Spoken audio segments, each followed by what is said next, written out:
और इस वक्त की बड़ी खबर आपको बता दें, दिल्ली एनसीआर में भूकंप के तेज झटके महसूस किए गए हैं। काफी देर तक ये झटके महसूस किए गए हैं। बस कुछ ही मिनट पहले दिल्ली एनसीआर यानी उत्तर भारत के कई इलाकों में ये तेज झटके महसूस किए गए हैं। एकाएक तेज झटके हुए, जो लोग घरों में बैठे हुए थे वो घरों से बाहर निकल आए हैं, क्योंकि एक के बाद एक तेज झटके दिल्ली एनसीआर उत्तर भारत के कई इलाकों में देखने को मिले। हालांकि देखना यह है कि इस भूकंप का केंद्र कहां रहा है, इसकी तीव्रता क्या रही है। जैसी अपडेट आएगी हम आप तक पहुंचाएंगे, लेकिन अभी जो शुरुआती जानकारी इन झटकों को लेकर मिल रही है, दिल्ली, नोएडा, गाजियाबाद, इन इलाकों में लोगों ने भूकंप के तेज झटके महसूस किए हैं। चलिए इस खबर पे और ज्यादा जानकारी के लिए सीधा रुख करते हैं मेरे सहयोगी विमल। क्या जानकारी मिल पा रही है इन झटकों के बारे में?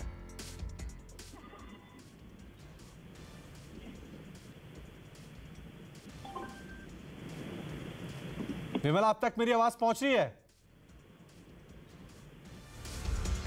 चलिए एक बार फिर दोबारा संपर्क साधने की कोशिश करेंगे, लेकिन जो अभी तक जानकारी आ रही है उसके मुताबिक गुरुग्राम, फरीदाबाद यानी दिल्ली एनसीआर का ये जितना भी इलाका है, यहां से हमें जो इंफॉर्मेशन मिल रही है इसके मुताबिक इन इलाकों में भूकंप के जोर के झटके महसूस किए गए। हम खुद स्टूडियो के अंदर मौजूद थे, यहां भी एक जोर का झटका हमने खुद महसूस किया गया। और धीरे धीरे खबर आ रही है कि दिल्ली एनसीआर और उत्तर भारत के कई राज्य हैं जहां पर ये भूकंप के तेज झटके महसूस किए गए। इसकी तीव्रता कितनी है, इसका केंद्र बिंदु कहां पे रहा है, ये अभी खबर आना बाकी है।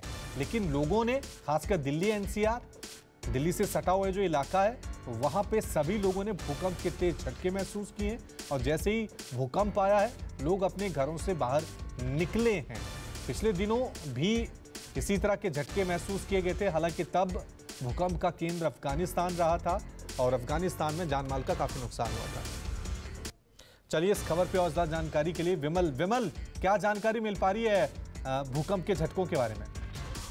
जी बिल्कुल, देखिए जो जानकारी मिल रही है कि नेपाल इसका एक बार फिर से केंद्र भूकंप जहां पर आया है और करीब 5 से ज्यादा तीव्रता इसकी मापी जा रही है रेक्टर स्केल पर। और दिल्ली एनसीआर की बात करें तो दिल्ली, गाजियाबाद, फरीदाबाद, नोएडा, ग्रेटर नोएडा, यहाँ पर भी तेज झटके महसूस किए गए हैं। और पिछले अगर 2 हफ्तों की बात करें तो दूसरा ऐसा मौका है जब भूकंप के तेज झटकों से पूरा दिल्ली एनसीआर हिला है और नेपाल एक बार फिर से केंद्र बताया जा रहा है। तो जाहिर तौर पर ये बड़ी चिंता की बात है, क्योंकि नेपाल को जो सेस्मोलॉजी की बात करें, भूकंप के अगर आशंका की बात करें तो इसको जोन 5 में रखा गया, यानी कि सबसे ज्यादा जो खतरनाक जोन है भूकंप के लिहाज से, उस जोन में है नेपाल का इलाका। और एक बार फिर से नेपाल ही केंद्र बताया जा रहा है, क्योंकि कुछ दिनों पहले भी जब दिल्ली एनसीआर में तेज भूकंप आया था तब भी 6.4 की तीव्रता का भूकंप जो है और उसका केंद्र भी नेपाल था।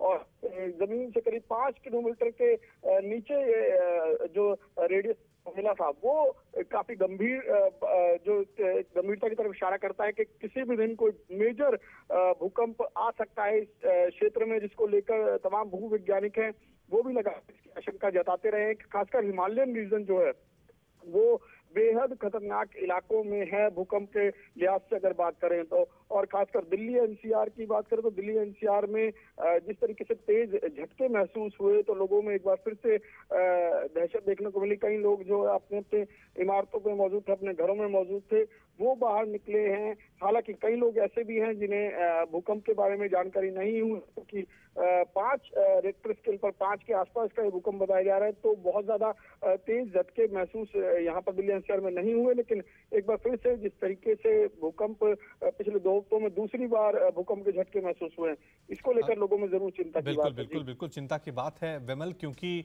खुद हम स्टूडियो में मौजूद हैं, बड़ा जोरदार झटका महसूस। अमूमन झटके आते हैं तो पता नहीं लगता है, लेकिन इस बार जब झटका आया था तो काफी जोरदार झटका आया था।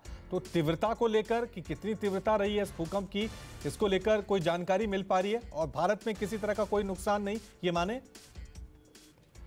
जी बिल्कुल, देखिए अभी तक ऐसी कोई जानकारी नहीं है कि कहीं से कोई नुकसान की खबरें हो। हालांकि जिस तरीके से अफगानिस्तान में अभी हाल ही में एक बड़ा भूकंप आया था जिसमें 2000 से ज्यादा लोगों की जान गई है, तो लिहाजा लोगों को लेकर इस तरीके से दहशत तो है ही। लेकिन और जब बैक टू बैक अगर बात करें 2 हफ्ते के अंदर दूसरी बार दिल्ली एनसीआर में 23 भूकंप के झटके महसूस हो, उसको लेकर एक बार फिर से डर लोगों में अंदर ये सामने आया। और खासकर जिस तरीके से भूवैज्ञानिक जो हैं वो लगातार आशंका जताते रहे हैं, और अगर भारत के दोनों तरफ देखें, चाहे वो अफगानिस्तान का हिंदू कुश रीजन हो या फिर हिमालयन रीजन हो, दोनों ही भूकंप के लिहाज से सबसे ज्यादा सेंसिटिव एरिया मापे जा रहे हैं। और लगातार जो हैं भूवैज्ञानिक हों, लगातार जो एक्सपर्ट्स हैं वो इसी तरह की आशंका जता रहे हैं कि किसी भी समय, क्योंकि लगातार जो जमीन के नीचे हलचल चल रही है बार बार और एक एनर्जी रिलीज हो रही है, तो ये एक अच्छा हो सकता है या फिर किसी बिल्कुल बिल्कुल बिल्कुल। बहरहाल ये खबर कह सकते हैं कि भारत के लिए सही है कि यहाँ पर ज़्यादा नुकसान किसी तरह से नहीं हुआ है। जो भूकंप का केंद्र बिंदु है वो कहा जा रहा है कि नेपाल में कहीं है, हालांकि तीव्रता को लेकर भी जानकारी नहीं है। बहुत बहुत शुक्रिया विमल।